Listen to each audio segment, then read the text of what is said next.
आज नांदेड़ साहब की पवित्र धरती पर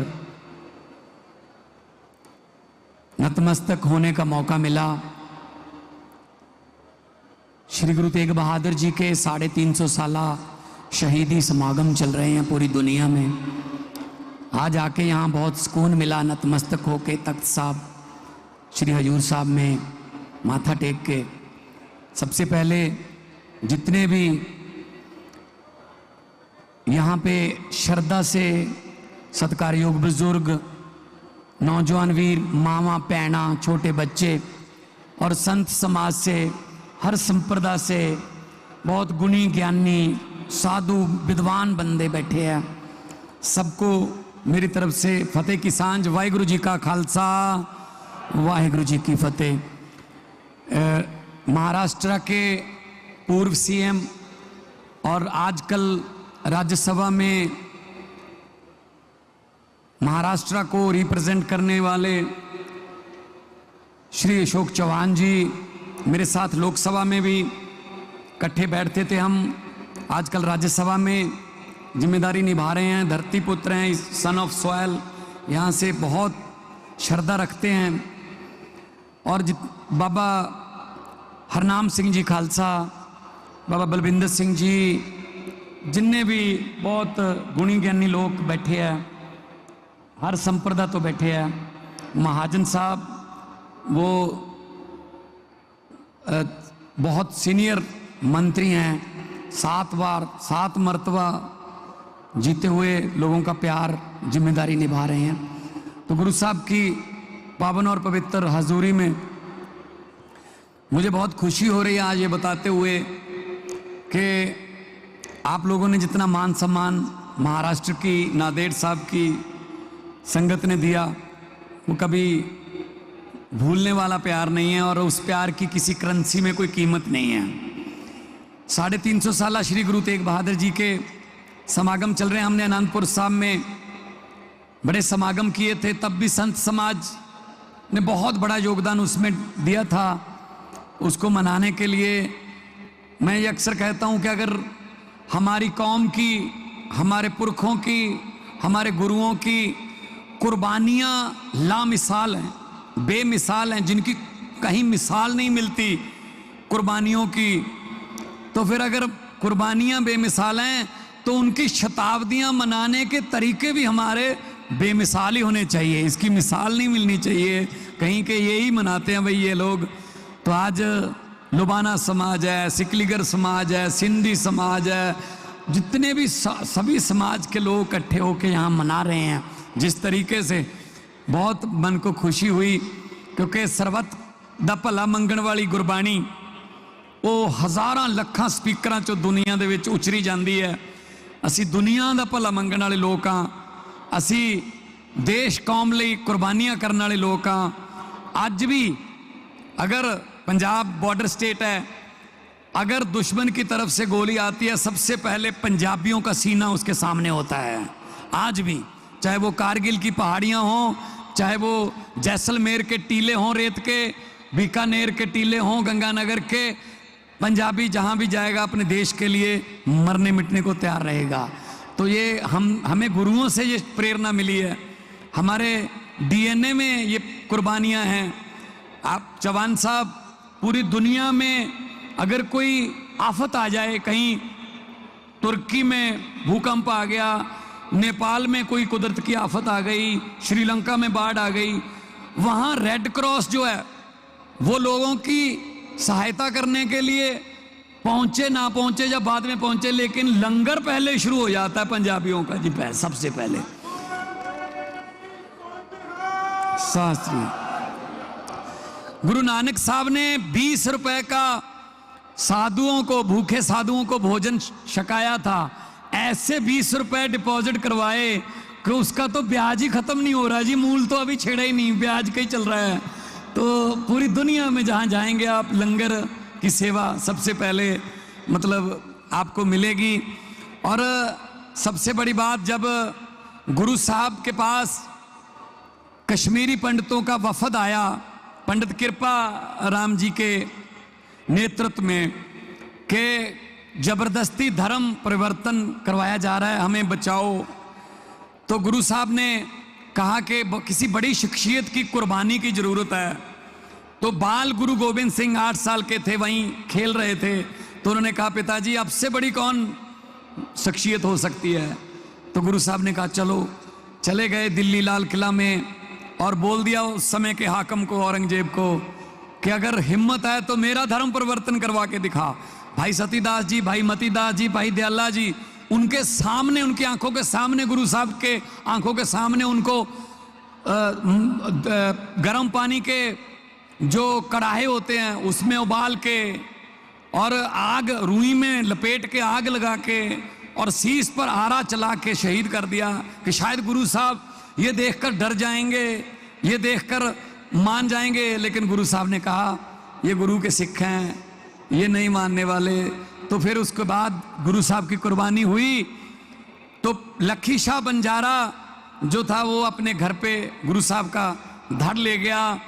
और धड़ ले गया जब उस दिन बारिश बहुत हो रही थी, आंधी थी, तो पता ही नहीं चला उनको कि धड़ कौन ले गया।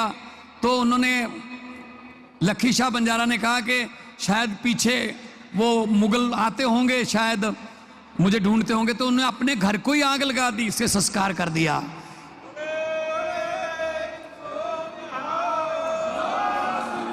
चौहान साहब बड़ा व्यापारी था लखी शाह बंजारा।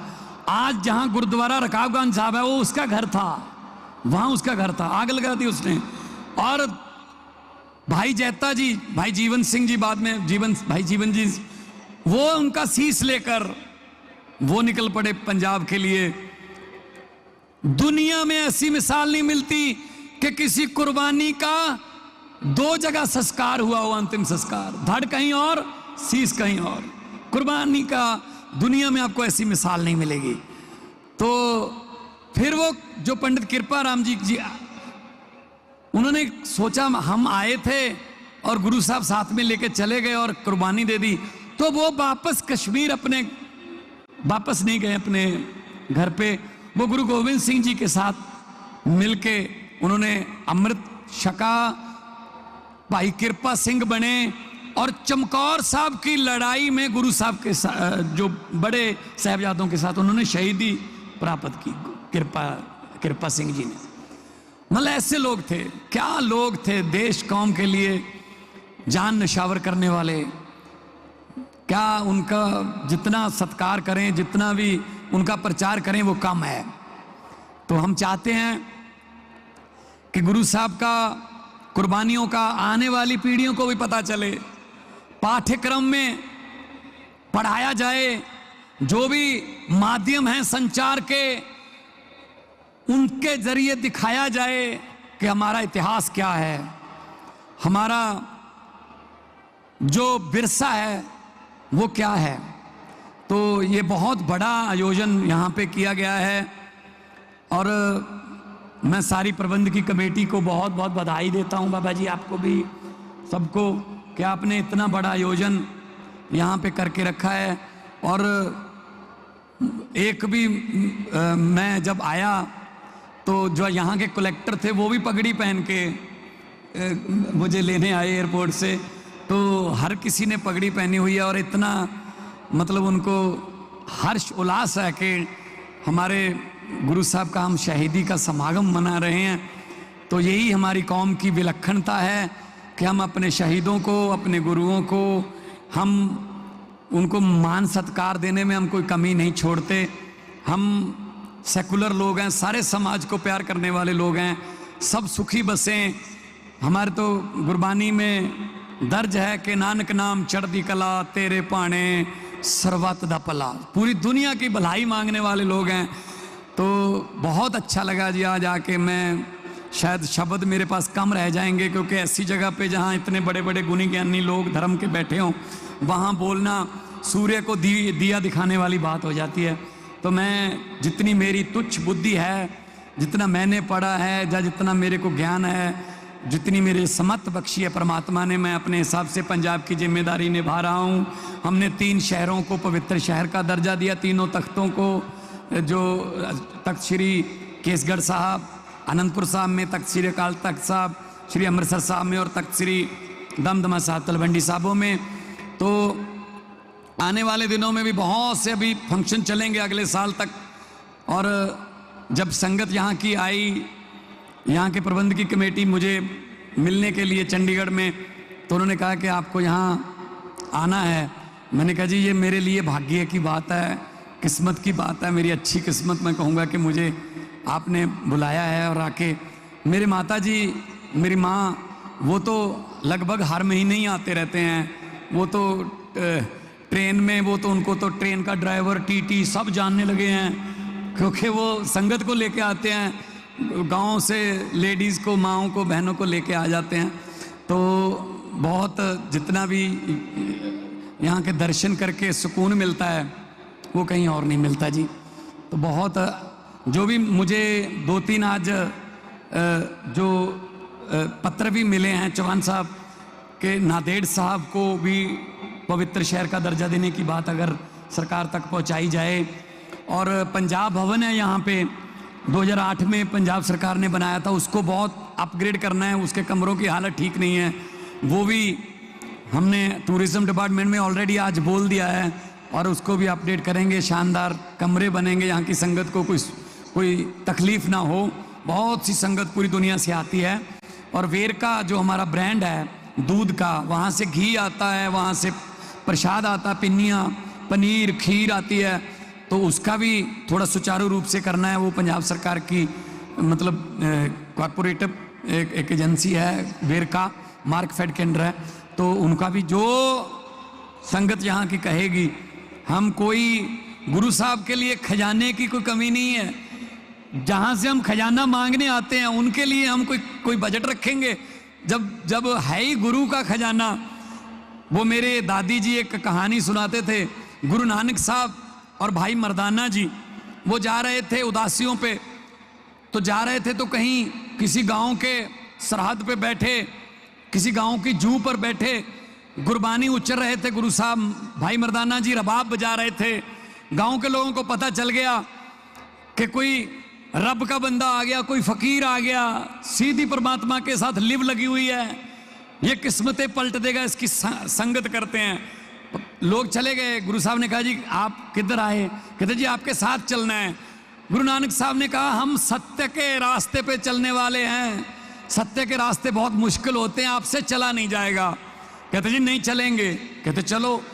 चलते गए, पैदल चल रहे थे तो रास्ते में चांदी के ढेर लगे हुए थे। इधर भी चांदी के ढेर, इधर भी चांदी के ढेर। जिनको चांदी चाहिए थी उन्होंने चांदी उठाई, बोले थोड़ा सा चलने से कितनी किस्मत खुल गई, चलो वापस चलते हैं। तो काफिला आधा रह गया। तो गुरु साहब ने पूछा जी आप? कहते जी हम चांदी वाले नहीं हैं, हम तो साथ चलेंगे। कहते रास्ते मुश्किल आ सकते हैं। कहते आने दो। चलते गए आगे सोने के ढेर आ गए। जिनको सोना चाहिए था उन्होंने कहा हम चांदी वालों से थोड़ा अच्छे रह गए, हमें सोना मिल गया, वो चांदी लेके वापस चले गए। वो सोना लेके वापस चले गए, बंदे 10 रह गए। तो गुरु साहब ने पूछा भाई आप लोग? कहते जी हम सोना चांदी वाले नहीं, हम तो साथ चलेंगे। गुरु साहब ने कहा कि रास्ते मुश्किल आ सकते हैं। कहते आने दो। जब आगे चलते गए तो हीरे मोतियों के ढेर आ गए। वो 10 ने हीरे मोती उठाए। कहते हम चांदी और सोने दोनों से अच्छे रह गए। तो रह गया अकेला मर्दाना, भाई मर्दाना जी। तो गुरु साहब ने पूछा भाई मर्दाना जी आप नहीं गए? तो गुरु साहब को बोला, भाई मर्दाना जी ने कहा गुरु जी मैं नहीं जाऊंगा, मैं तो आपके साथ ही रहूंगा, मैं तो उनसे अमीर हूं। तो गुरु साहब ने पूछा भाई मर्दाना ना तेरे पास सोना है, ना चांदी है, ना हीरे है, ना मोती है, तुम अमीर कैसे हो? तो भाई मर्दाना जी ने कहा मैं उनको कैसे बताऊं जो सोना चांदी हीरे मोती लेकर अपने आप को अमीर समझ के वापस घरों पे चले गए, कि जो सोना चांदी और हीरे मोती बांट रहा है, जब मोई मेरे साथ चल रहा है तो मेरे से बड़ा खजाना किसके पास है? मेरे से बड़ा कौन?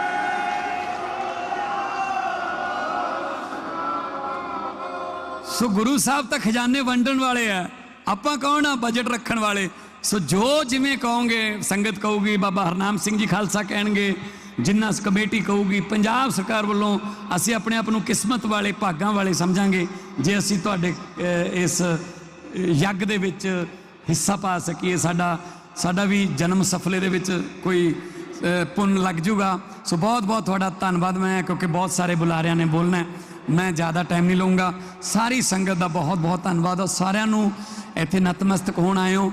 मैं यही अरदास करूँगा कि सारिਆਂ ਦੇ परिवार तंदुरुस्त रहन, चढ़दी कला रवे, तरक्कियां करो, अगे बढ़ो और गुरुआं दियां सिक्ख्यावां ते चलण की कोशिश करो। अगलियां पीढ़ियां नूं भी दसीए साडे वल्लों जो योगदान होगा असीं जरूर पावांगे। एक बारी जयकारा गुरु साहब दा बोले सो निहाल। वाहिगुरु जी का खालसा, वाहिगुरु जी की फतेह। वाहिगुरु वाहिगुरु।